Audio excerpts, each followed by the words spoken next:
سلام عرض احترام خدمت همه بینندگان عزیز. امید که لباس عافیت به تن داشته باشید.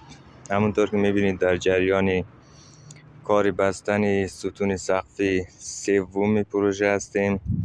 میخوایم در مورد خامود و خم خامود به صورت استاندارد برایتان معلومات ارائه بکنم. انشالله که مفید واقع گردد.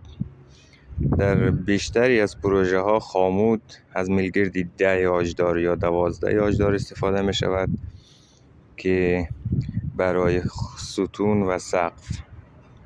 عرضم به حضورتان مهمترین نقطه خامود این خم خامود است. این خمی اتصالی که خامود رو باید خم بزنید، یعنی باید 135 درجه باشد.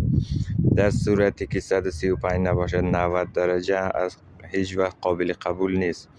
دلیلش این است که در صورت وقوع زلزله اگر خامود 135 درجه خم باشد داخل ستون رفته و اینجا محکم شده و با هم بست خورده، به آسانی ستون از هم نمی پاشد و باز نمی شود. در صورتی که 90 درجه خم بزنید و این حالت و این 135 درجه نباشه، در صورت وقوع زلزله به سادگی و به راحتی خامود از هم باز شده و ستون از هم می پاشد.